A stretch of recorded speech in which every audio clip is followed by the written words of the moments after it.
So in today's video is something a little bit different from the usual Warhammer or D&D related content, which I typically do. For those who don't know, I'm into lightsaber dueling and basically Star Wars roleplay, that kind of stuff, where eventually I'm like getting dressed up and doing some cool stuff. This is a lightsaber from Ultrasabers. This isn't new. It is pre-owned from a friend of mine who is part of the Nerds of Long Eaton. Their YouTube channel will be in the description below.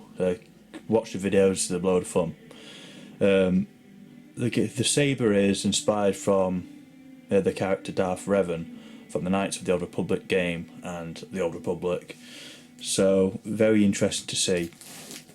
So I'm going to quickly open this up now. I'm probably going to skip this bit, just so you don't have to deal with all the noise and whatnot. But I will say, Scott, you've done a wicked job wrapping this up. I know you're a bit worried about it, but it's, from the looks of it, it's wicked. So I'll be back in a sec. So this is the Crimson Saviour.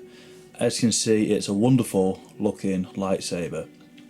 There are 4 different kinds of this sabre, all in different colours. There's the Crimson Saviour, which is what you see right in front of you, typically identified with the cover tech wheel being crimson, and the emitter itself being crimson. There is the Azura Saviour, which is the blue one, same again.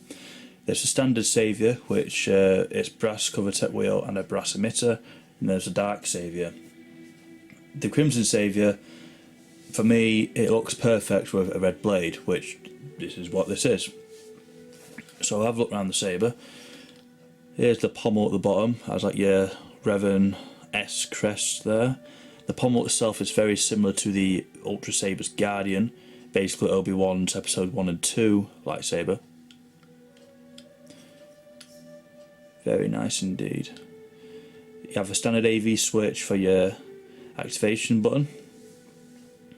Typically there is a thumb screw there, but this didn't come with it, simply because I don't know what happened to it, but I'd rather not have it anyway, because up here is like a perfect choke point for your 200 grip. There's the retention screw, and as you can see, not very well, but it is in there. This is a tri-coloured blade, tri-LED, blazing red. What that means is there's 3 LEDs powering the blade and pushing the light out, rather than the standard one. This is my apprentice in blue. The hilt itself is rather large. I mean, the apprentice, it's a nice size for your one-handed grips. At a push you can do 200, but it's a bit restricted, as you can see. Whereas the Saviour, you got plenty of real estate to play with, so it's perfect for 200 grips. So this comes with sound. This is the Obsidian soundboard, the basics. They're the light, I believe they call it. So I'll check this out. I've put batteries in it, so we'll look at the sound in a sec. There's your speaker there. You just wiggle it out. And I've taped up the batteries, but there's your battery pack, and your soundboard is at the top there. So just push that back in. I'm going to keep this pommel off for a sec, there's something else I want to show you. This, I didn't know this until I was messing about with it a second ago. The emitter, you can screw straight off, being that this is MHS compatible. That's a modular hilt system, to people who don't know. So if you wish to customise this, you can get yourself a different emitter, well, it's also MHS compatible, or say if you wanted a different colour, like you wanted a red, the standard Saviour or whatever, you could just buy this part and then pop on your sabre rather than buying the full sabre, which is rather cool, I think. So we'll get this screwed back on. And the pommels for Ultrasabers are the same. Thankfully I have my apprentice here. The pommels for most Ultrasabers are MHS as well. So it's like your standard, bog standard like pommel. So if I really wanted to, I could take the Saviour pommel and put it straight on there.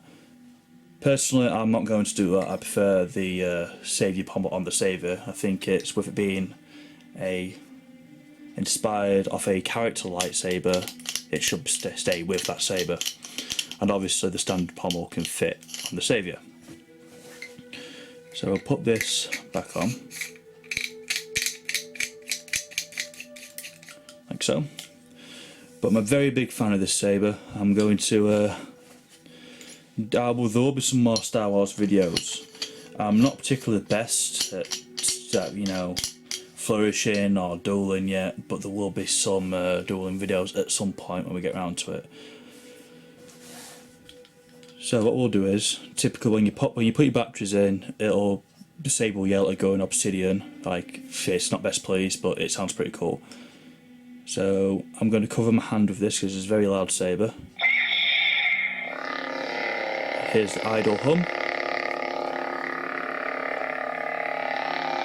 There's the tri-LED at work. So if you press this once, it'll do a like a lock-up sound, just like most Ultrasabers. Press it to stop it. With tricolour, there is no flash on clash, which is one of the sacrifices you have to make to have the tricolour. But I don't particularly care about that. I prefer the colour really in the blade. So what I'll do is, this also came with the lightsaber. It's a heavy grade ultra edge blade. The retention screws in at the moment, but I'll get some pictures up of this sabre with the blade in proper, because by it being light you won't be able to see properly. Just turn it off, just hold it down. Again, very nice sabre indeed. So, hopefully, with it being my first Star Wars related video, it was decent enough here. I do have more sabres. Obviously I have these two, these are my two Ultrasabers. But I do have some more sabres which I can show off and basically do more reviews on if you wish. But thank you very much for watching, guys. I hope you enjoyed this video, and hopefully in the next Star Wars video there'll be some more, like more dueling, like some dueling stuff or whatever. But I wanted to say a special thank you to the Nerds of Long Eaton, specifically Scott, who sold me this sabre. It's nice. It was a nice and pleasant transaction, and I feel like I've made a friend out of it as well. So if you're watching this, Scott, thank you very much for everything you've done.